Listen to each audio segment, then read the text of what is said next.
All right, so real quick to introduce the panel here.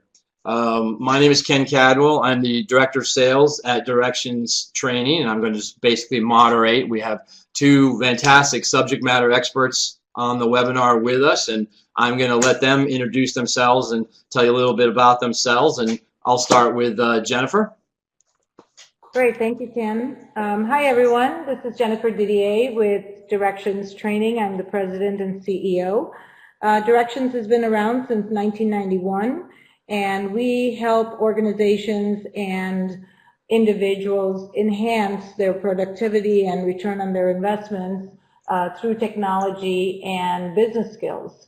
We work with many different types of audiences to help them gain better transition and adoption from their technology investments onto using training as a means to get there. Okay, fantastic. Michael, why don't you go ahead and tell us a little bit something about your role with Microsoft and a little bit about yourself. All right, wonderful. Thank you very much, everybody, for joining us today. My name is Michael Lawanag. Don't let the picture fool you there. I've been in technology for more than 20 years now, and here at Microsoft, I serve as what we call a customer success manager. And what that represents is our investment in, quite frankly, investing in our customers in their success with our platform cloud solutions, namely. So I work with customers on a day-to-day basis, work with partners like Directions Training to help our customers successfully, we use the word adoption, but I'll extend that to say successfully achieve the business outcomes and realize value from the investments that you've made in, for example, our Microsoft solutions, but overall how we're able to help organizations transform digitally and culturally through technology. Fantastic. I'm always impressed by that title, Customer Success Manager. I'm assuming that means you touch a broad range of aspects and how Microsoft can assist the customers. It's a pretty big umbrella, I'm guessing, that you carry with you. Right. By now many folks have heard of Microsoft, and the industry's changed for us as well as our customers, and we've doubled down on coming to the table and saying that, we want customers to be successful, not just buying and having our solutions, but quite frankly, how they use them to be more effective in the workplace. Fantastic. Great. Well, Jennifer, Michael, thanks for joining us here. And let's go ahead and move forward. We're going to frame the conversation covering three general areas. There'll be a lot more detail we'll talk about, but really discuss what is change management, make sure we're all on the same page as to how we all perceive change management and define it. What's really important, part of probably the reason we're here right now to specifically talk about why is change management necessary. So you guys probably already guessed that does change management drive successful adoption? You've already guessed what our answer to that question is, and hopefully by the end of this conversation, it'll be your answer as well. But we do know that there's a lot of ways that customers can approach change within their organizations, and there's been ways that are embedded within the customer currently, and everybody's looking at how to get better. Or some people are thinking, is this what we do currently? Is this enough to make ourselves successful? Change management, doing it successfully, does take an investment of resources, whether that's money or time, personnel. So people have to understand within organizations that really focusing on change management is going to get them where they need to be in terms of meeting their goals and getting the return on the technology investment. And specifically, we're talking primarily about technology investments, but we all know change management can be used all across the board within an organization. And then we're going to talk a little bit about what's the process, what are the important things to think about when putting together a model or change management structure. Okay, so what is change management? I'm going to cover this real quick, and then I'm going to open up to Jennifer and Michael to talk about what does change management mean to them. But it's really about it's a process we develop to make sure that, and this is a key point, engage, prepare, and support our employees to adopt the change that we're driving towards. We want to be successful, but that engage part of it, I think we're going to spend a lot of time talking about that and how it relates to change management. We look at change management as a model, a structure. For us, there are it's not a one-size-fits-all process, but there is a framework that you follow to make sure that you're doing all the things. And some areas for some customers we'll spend a lot of time on, other areas we won't, and it's really connected to what is the change they're going through, how large it is, what's the impact going to be, and those kind of answering those questions help you really put together the model and the structure. So it's the process where we engage, prepare, and support employees to be successful, and it's the structure and the model that we put together to do that. So at this point, let me open it up to Jennifer. What does change management mean to you, and what does it mean to Directions? So I think your example is right on. We look at change management as an application of a structured process, but using a set of tools so that we can lead people to change, to receive really the desired outcomes a organization is looking for. So a lot of times people think change management is a tool for managing resistance, but we really need to think about change management as a tool for activating and engaging employees in a change. So we want it to be more proactive rather than reactive. So when you think of change management, you need to think about how do we engage and excite and activate the employees in the change that's happening early on. So that's how we look at change management. Great. Michael, anything to add from either your personal perspective or Microsoft's perspective? I was muted, of course. Classic, right? No matter what tool you use. So in short, I love what you said there, Jennifer, about how, you know, for those that are cognizant of change management as a practice area, it's viewed upon as a way to manage resistance. But I too graduate the discussion to the fact that, you know, technology is much bigger than it was today, in years past. I'm sorry, today than in years past. It's also more, you know, not necessarily more complex, but faster. And, you know, change management is a structured way to really ensure that you have not just adoption and usage, but I like to say healthy adoption and healthy and satisfied usage, meaning that not only did you achieve potentially the productivity goals that everyone had envisioned by investing and deploying a technology, but that you have employees hopefully happily embracing the usage and, you know, satisfied with the outcomes that they're able to deliver and the tools they're able to use in their day-to-day business and how it affects their day-to-day lives. So Michael, that you mentioned that, because one of the things, you know, I want people to understand is that if you do change management right the first time, you can prevent much of the resistance from even occurring. So really looking at it at the start of your project and weaving it in with your business practices is so critical for success. Correct. I think when we talk about what is change management, you know, absolutely resistance management is a big component of that. But we have to remember that if we think of things as a distribution, you're going to have early adopters. You're going to have maybe those that, you know, are, you know, not necessarily indifferent, but open to a change should it be positioned the right way. And then you'll have the resistance, which they'll resist, you know, they resist all kinds of change, be it organizational or technology.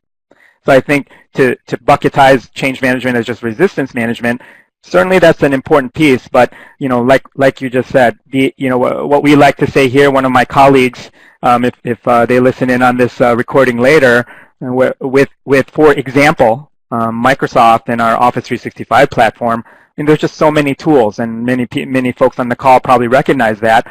So the rhetorical question is, what's the most effective way to, you know, enact change and productivity with the least amount of touches to the employee, i.e., how can we do this most effectively, most efficiently, produce the outcomes that we're looking for, And in a later portion, I'll speak to why that's nowadays a competitive advantage on which to execute.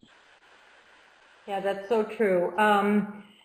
I think one of the other things I wanted to mention is don't be surprised by resistance. Even if you have a project that presents wonderful improvement to a problem, there will still be resistance because we just are comfortable with the status quo, and fear of moving into an unknown future state always creates anxiety and stress. So what you need to think about is the project teams and change management teams should work to address the resistance and mitigate it, but they should never be surprised by it. I think when talking to customers, one thing we talk about is everybody's making this change for a reason, a positive reason. The idea is hopefully to increase productivity and become a better, more efficient organization. When you go through these changes, and if you don't manage that change correctly, not only do you not meet your forward productivity goals, but you can find yourself becoming less productive as an organization than you were before the change. If you don't take into talking about the resistance, that Jennifer and Michael are talking about. So one of the things that when we look at the value of change management, we'll get ready to talk about that in a second, making sure that you don't back up. Making sure that not only do you move forward, but you're focused to make sure that you don't go back and revert, and people actually slow down because of that resistance or their inability to effectively use whatever change you just put in place. Yeah, Ken, that's so true. So there's studies that have been done with project leaders that say that failure to manage the people side of change is one of the top obstacles to project success. So really important to hit that early on. And also, people are resistant to change no matter what. And it is the #1 obstacle in any major deployment that goes out, because we don't start those things up front. We want to solve the problem later when it occurs. And to think of it on the onset is so critical. I think you brought up a philosophical what is change management, because in our experience here, and like I mentioned, we work with customers who have invested in our solutions, and many of you know many of our solutions. We've had new solutions that have come out within our platforms, and the challenge that customers have is, inclusive of us at Microsoft, we've namely been focused on how do we,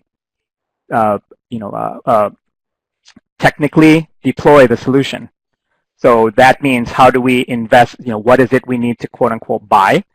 And then second, what resources, be it internal or partner, do we need to effectively deploy it from a technical standpoint, i.e. configure, set it up, turn it on. But what is most often forgotten, and I'll say what is change management, change management is the third piece that is so very often forgotten when it comes to deploying what might be a new technology.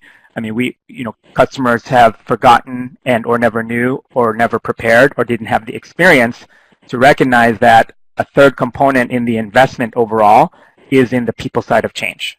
If it's a people-related tool, application, system that's being deployed, we need to invest early, at least in mindshare, if not in resource investment, to address the people side of change.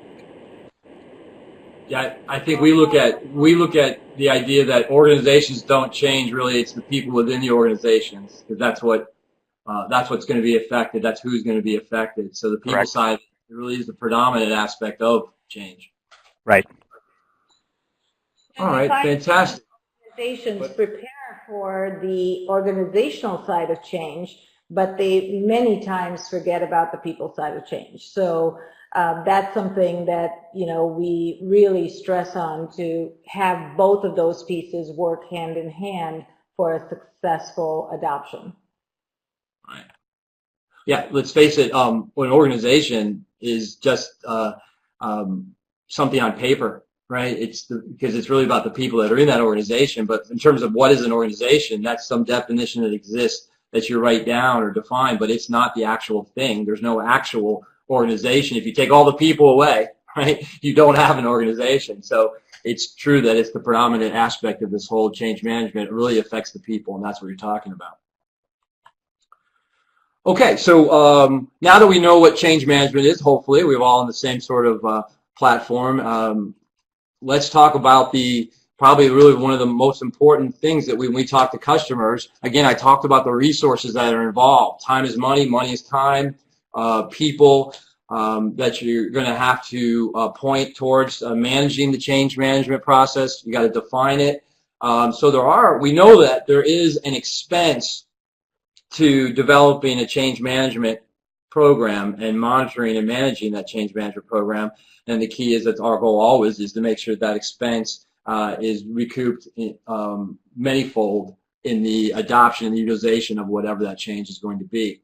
So let's talk about why is change management, why is it necessary? Michael, what are some of the most important aspects when you look at change management when you're talking to customers to help them understand why it's necessary? Right. You know, I'll take I'll start at a bigger worldview and talk a little bit about where our climate today from our marketplace here. In short, with the emergence of cloud technologies, customers and businesses that are working to change into quote unquote digital businesses and digital business models. I mean, there's a lot of change happening within our industry. And when you talk about change management at the individual level, I mean, really it's happening at the organizational level, at the business firm level, and quite frankly at the industry level. So we're dealing with a lot of change and dealing with a lot of technology, and new technologies are actually faster to deploy than ever before. So when you talk about why is change management necessary, when you talk about in the past, customers that our investments in technology include buying the technology and then configuring the technology. Sometimes that can take years to do, and it might almost be taken for granted that whether you use a formal change management strategy or not, you might have quote unquote time. Today, why is change management more necessary than even in the past is because it's very easy, very fast to deploy a solution. So even more important, it's even more important for the businesses to understand that the adoption of the solutions, the productivity that was envisioned, which results in either operational cost savings or new revenue streams or increased sales revenue from shorter sales cycles. All of those visions that business management had in investing in solutions, those are now a competitive advantage if you're able to implement them more quickly. So here at Microsoft, we have the worldview that the cloud has made technology very easy to deploy. There's also a lot of technology being deployed that is at the scale of changing, quite frankly, the way a business firm might look, let alone how employees and individuals are to be engaged. So if you're able to successfully acknowledge that change management is important, and whether you use a quote-unquote light version of change management or you leverage formal methodologies like we'll talk about later, it can potentially be a competitive advantage to your business to have been able to successfully manage change faster than your competition in your markets. And that's the bigger worldview along with the two bullets that you have there. Well, and that's so that definitely the broad view of looking at the effects in change management in all the different places it does affect success within an organization. Jennifer, in terms of adoption, so let's specifically look at that. How does change management? You talked about resistance, some other things. How does change management actually increase the level of adoption and utilization within an organization? So change management has a huge effect on adoption and usage. So the speed of adoption, how quickly organizations adapt the change, and how well the project stays on schedule is a big piece of change management. Also the utilization rate. You know, companies have invested a lot in the software, in the deployment, in the integration, but now how are we going to get the utilization? And so the overall level of participation, the total utilization of the new processes, the tools, the job changes, all of those things are increased tenfold. And then proficiency, how well employees actually perform in the new environment, that is increased incredibly. So, and they are starting to achieve expected performance levels. So those are things to really think about, why change management is necessary, and it all kind of rolls up into that ROI and cost savings and increased productivity for the organization. There is a lot of research done as when people actually deliver a good adoption and utilization change management process, the probability of achieving business objectives are 6 times greater. Your project is on time, it's on budget, and when you don't manage the change correctly, or if it's managed poorly, we find that projects fall behind schedule, employees are not engaged, the proficiency levels are lower, and we also see that it doesn't deliver the ROI that the organization looked for, and in some cases they completely fail the project because we have not thought through the people side of the change. You know, I might couple on that as well, that and we'll talk about this later potentially too, but I think when it comes to the aspects of utilization and then driving the business outcomes that were envisioned by deploying a solution to the individual level, change management formal methodologies also ensure that we have a feedback loop. So we have some key performance indicators that we're going to work towards. We ensure that we survey or use other methodologies after we might train users to use solutions, so that we understand, you know, did we hit, did we miss, where are the opportunities to improve, and or, you know, the hope, which is everyone is loving the solution. And then from there we have continued quote unquote reinforcement of the change and continued measurement of how it's driving productivity across the organization, and, you know, where we strive to within our organization, how does that truly translate to a business outcome, such as make more money, save more money, reduce risk, increase employee engagement, you know, increase talent acquisition, especially when you talk about a multi-generational marketplace today.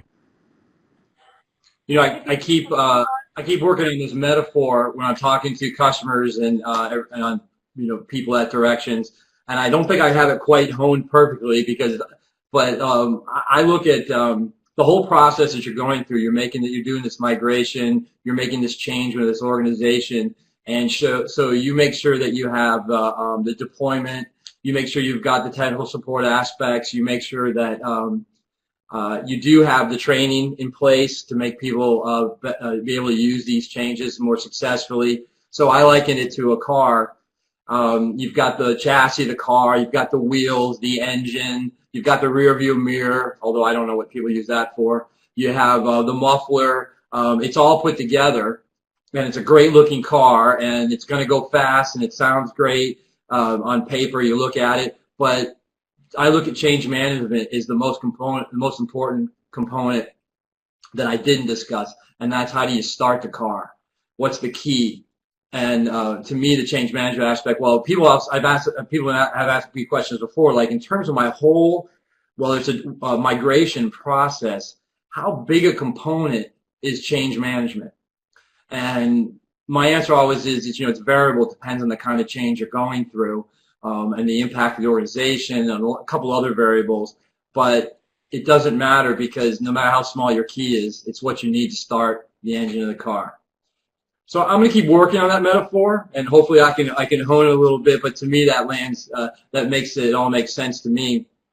Let me ask you, Jennifer. We're talking about why is change management necessary? Well, let me ask you: is it necessary? Does do you have to have a change management plan for everything you're doing? And if not, how can you tell the difference? How do you decide if you need a plan or not? So great question. There are organizations that will move through a technology change and a migration from one technology to another. And first of all, I want to say the investments are so huge with purchasing the technology, purchasing the support systems to go ahead and integrate that technology into your environment. But a lot of organizations miss and forget about two components. One is the change management piece, because we really need to think about how our people are going to adapt to this change and how are they going to adopt the new technology in order to give us a return for our investment. And the training and change management piece is a very small component from an investment side compared to the other two. But a lot of organizations forget or don't think about this piece that is so critical. So, you know, it is very important to do it up front. Now, there are some organizations that will do all of the pieces of deployment and then come back to us and say, okay, directions, now we need training. But they have not addressed the people side of that change, so it makes it very difficult to now start to weave in the changes as we go through. So it is possible to do it later, and we have done many projects where we create that excitement, we create that buy-in, we bring in the audiences, the employees, we have champions, we have sponsors that we work with to really kind of go backwards. But the best way to do it is really integrate the business side with the change management and the people side. Yeah, I think when we look at impact across different tension areas, that will help determine if you should invest in a formal change management practice, plan, or strategy. And when you consider, you know, what's the impact to the individual, how will their day-to-day change or not? You know, how far along the spectrum will that change affect them? When you talk about how is a change, you know, we took a look a step further, how is this going to impact the business, the output of that particular organization or firm? And then I think when we even take it a step further, how will adoption of a particular solution, you know, affect the position of the firm against competitors and in the industry? So the bigger the view, the bigger the hope for the outcome of a particular solution. I think the more that we impact an individual, to your analogy, if it's a solution and that needs adoption, meaning there's a person has to sit behind a seat and get behind the wheel, we need to be cognizant of that change and be able to plan for each of the steps along the way to make them successful at getting from point A to point B in that car. Well, Michael, I want to thank you very much for embracing my metaphor. I love it. I appreciate it. I've got one person on board. I feel it's a groundswell. You know, I think why is change management necessary too? If you guys have heard, you know, start with the why. You know, I think change management also helps to avoid what we're seeing here at Microsoft. You know, some of it are doing as well, but from an industry standpoint, you know, customers have actually skipped through change management steps. So to your point, Jennifer, of can you come back to it later? Yes, you can. Has damage been done by then? Maybe. And that damage in our world is, you know, maybe for good or bad, you know, the plans for change were actually too simple, meaning we're going to send out some email. Here's a link to some training. You know what? We'll have some events and have a training session for, you know, different you know, groups across the organization, be it local or worldwide. So we're going to do that kind of in a one-swipe basis. And either if we do measure, if we so happen to measure results later, which also is another piece that's skipped, customers come back and say, well, we had an event in September and, people just really didn't, there was a little spike, but then people started going back to their old ways. I think when you talk about what customers are doing today, it's just not, technologies today need a little bit more of the people side of change in order to be successfully adopted. And then I extend it to adopted, used happily, used in a healthy capacity, and then, used in a satisfactory capacity. When you speak that language and when you think about what people have done in the past that has not really been as effective, that's another reason to consider to learn more about change management, which hopefully we have time to do. I'm trying to spare myself from not going through some of the awareness and desire conversation, but I think we're starting to bleed into that now in talking about why we have to deal with helping the end users understand why we're making these changes. So I want to piggyback on that, Michael, because everybody thinks change is easy, and it's not. The psychological reaction to change is huge, and to act in new ways requires more power from your brain, and we don't do that. It's human beings can adapt their behavior, but it's really a difficult and painful process, even for the brain itself. So, if you think about, you drive to work, you drive the same way every day, you go to church, you sit in the same pew every week. Whatever you do, we are prone to forming habits, and changing those habits is very difficult.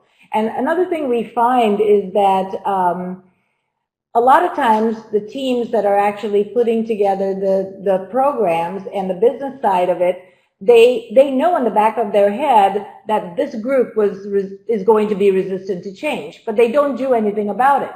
And then when the project comes up and you start to see them saying, oh, this doesn't impact me, I really don't know why we have to change, and then you start to build that resistance. So if you don't do it up front, instead of engagement, you're getting resistance. And now you have to fight a harder battle or a tougher battle in order to get back a few steps.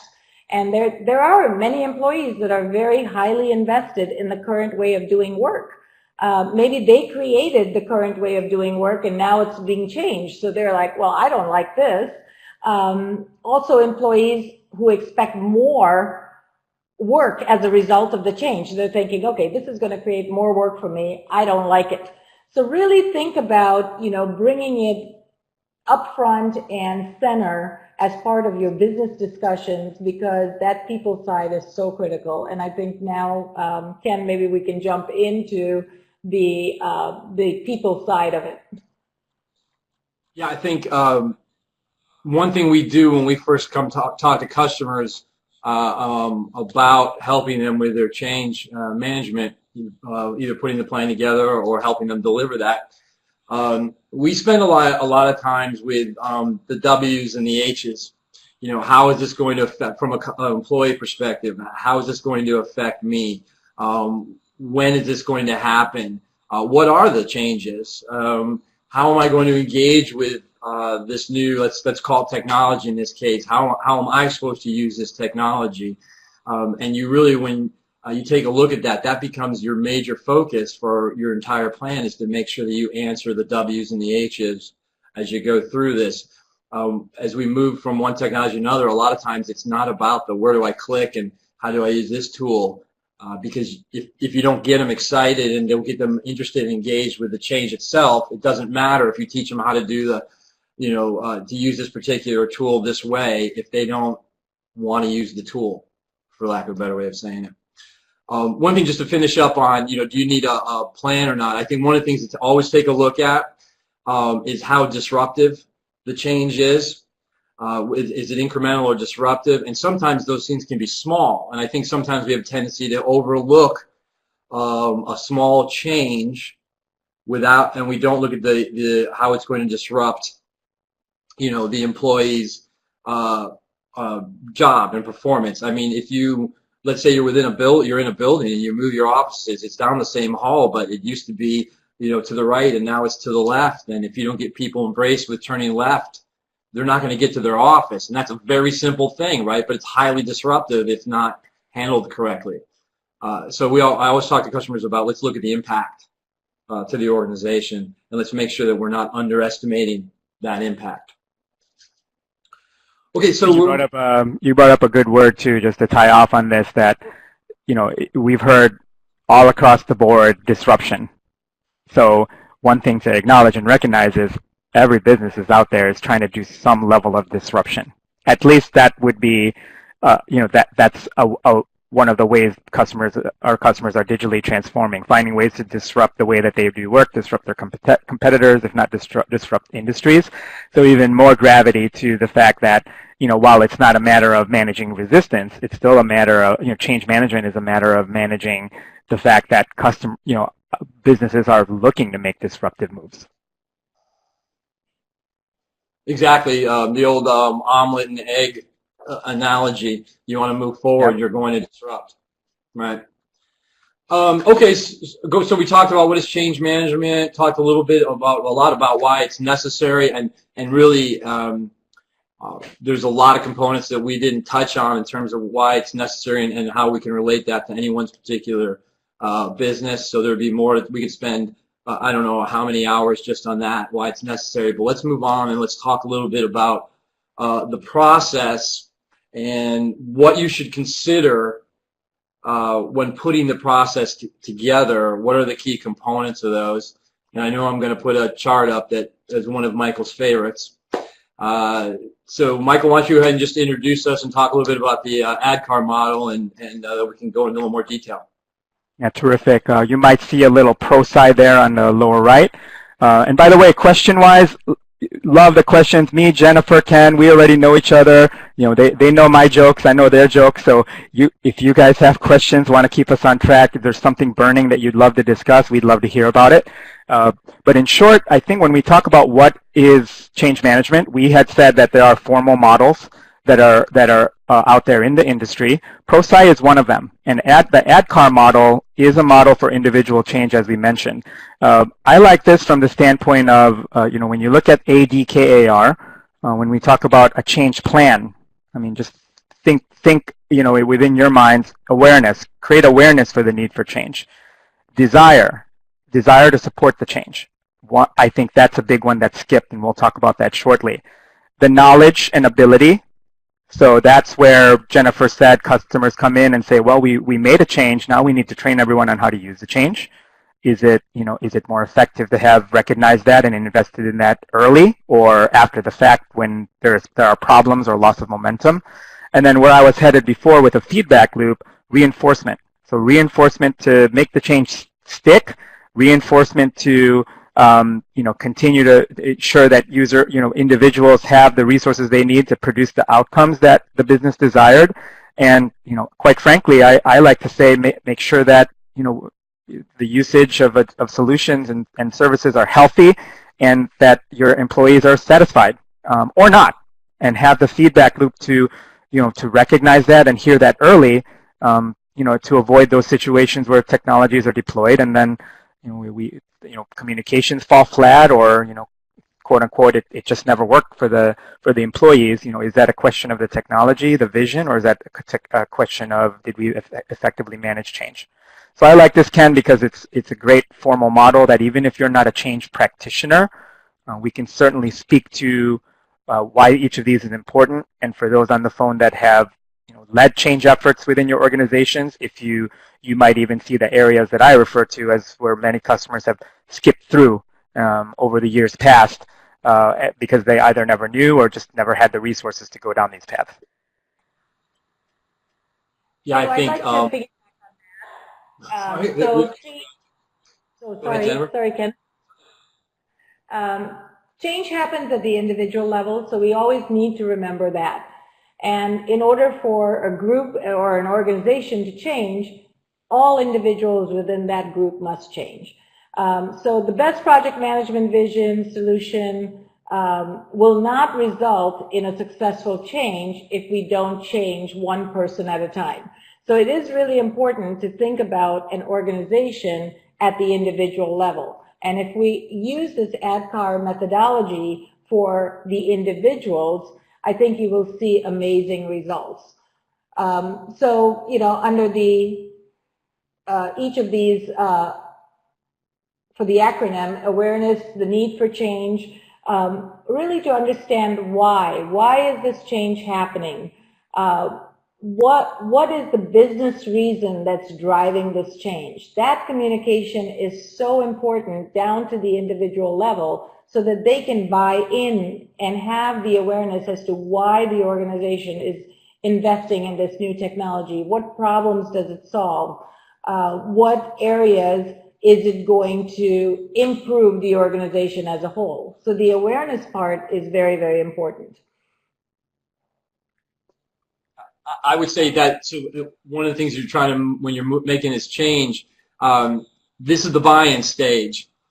This is when you start working on helping them understand the value of the change, helping individuals. It's so easy to sit back within a leadership group or an expert group and see the obvious need for change based on some knowledge that you might have or understanding the business as a whole and being able to see the big picture. Not everyone in the company has that ability to be in that position.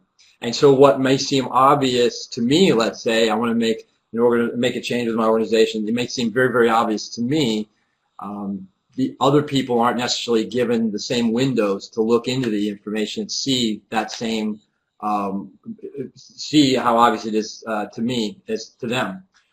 So I think it's really important that this stage right here, the awareness of the need for change, that we spend time on that, because once they understand it, that's how they get on the train with you. That's how they'll start moving forward with you, making sure they know why this is happening. Right. I think I might, just for color here, at Microsoft, we are also going through very heavy transformation, not just in our products, which maybe most of the industry will be familiar with, but actually as an organization. We're changing ourselves culturally as well, to be more customer centric, to be more employee centric. And there are a lot of changes that are happening internally that are both in technologies that we use our own technologies, and we understand that there are a lot. And then also from an organizational standpoint, we're changing the way our organization is modeled, let alone the way we work with ourselves, our colleagues, and then our customers. So certainly awareness for change is, there's so many changes happening. It's important to help your employees avoid surprises. But I might also try to couple this with desire. So we have D here, desire to support the change. Now it's an individual consideration. So I'll do a case in point in working with, my teams work with our customers and coach them through at least, how do we more effectively address A and D? First of all, what's often skipped? The desire part. And I'll speak to that in a moment, because I think many of us are familiar. Awareness, sure, send an email out, hey, Ken, we're going to be rolling out OneDrive. It'll help us save money, and it'll help you be more effective. Great, right? But did you buy in yet? And is that a statement that helps an individual buy in? Because you care about those things, but do you really care? Do you really care that, or even know that IT is saving considerable dollars on the back end by going with a cloud solution versus having to have all this on their servers internally? So sometimes the messaging needs to be tailored to an individual, and then the efforts need to be tailored to the individual, because when you talk about desire, so sure, you told me that it's going to save us money, but I still it doesn't hit home with me. How is this going to make my life easier? How do I get, will this help me get home so I can hang out with my kids and take care of them sooner? Or help reduce the time that I'm working, after hours, on weekends? Will it help to drop silos? Will it help to increase collaboration across, a global scale, so that I can have, share my learnings and have knowledge sharing that'll help, myself and the organization move forward? So when you talk about desire, I think we need to consider what are the individual's desires versus the company's desires. And that's where I think a lot of plans fall short, because we get into the awareness and then we skip right to the training. but we forgot that we need to invest some time to just, at individual levels, message why is this going to be helpful for you as an individual.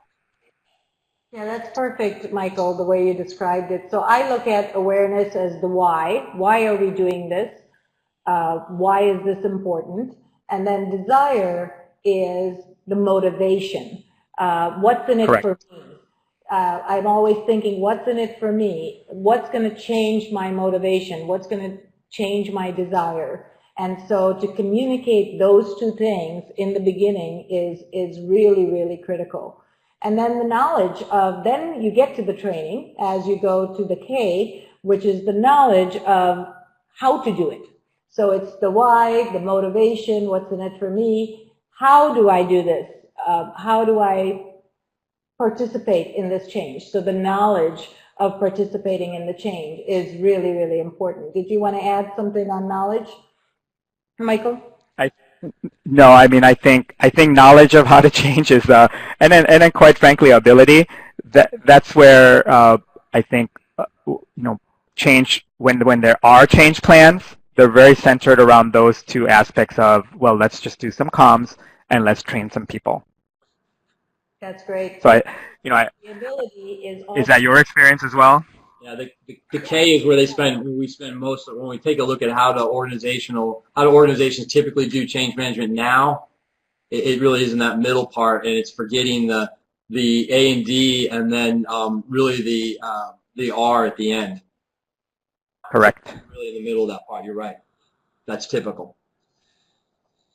And the ability is really how do they apply that knowledge, right? So having the knowledge of knowing something doesn't mean that you have the ability to do it. So really applying Exactly. that knowledge is so important. And then reinforcement, like it says, to make it stick, because we need, habits are formed by doing it over and over and over again. And if we're not reinforcing consistently, you won't form a new habit. You'll still go back to the old ways. So that's another critical piece. I like to use this model to describe just a personal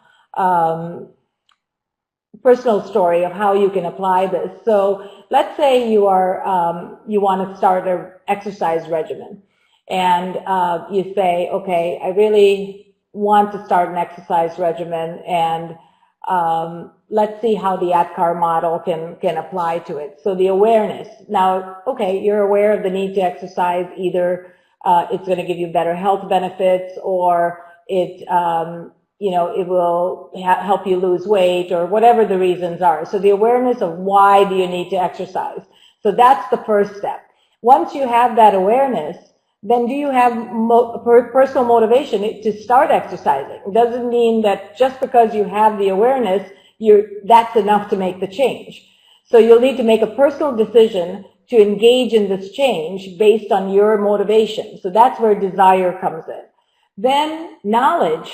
How do you effectively and safely exercise? You need to know how to do that. Do you get a personal trainer? Do you go to a class? Do you watch a video? So you have to kind of gain the knowledge of how to exercise in order to effectively make the change. And then once you have the knowledge, again, doesn't mean that you're going to put it into action. You really have to now put it into practice. So knowing how to do something doesn't always mean that you can apply it. So now you have to make that commitment to change your behavior. So now the ability is to continuously work with a coach or a personal trainer, or developing new skills. And then reinforcement. You got to keep doing it over and over again in order for this to be sustainable. So that's an easy way to think of this model in a personal situation that everybody can relate to. Right. And I think also when you talk about ability and reinforcement, it's like you said, it takes multiple efforts to change a habit. And that's even if you want to and you know how to, right? I mean, you can't just pop me in that car and then tell me to start driving if I have never driven before.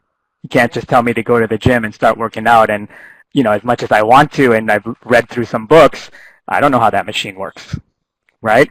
So one and And I was going to say the last piece here for me is when you talk about ability and reinforcement, it's also understanding that there are business targets that someone or some individual or some group had envisioned for even starting this notion of a change. So, what are those? How are we measuring against them? How do we not lose sight of them?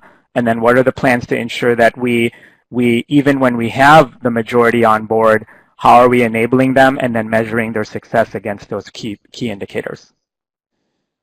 I'm just trying to figure out, Jennifer, how my wife reached out to you and somehow convinced you to make this all about getting me to the gym.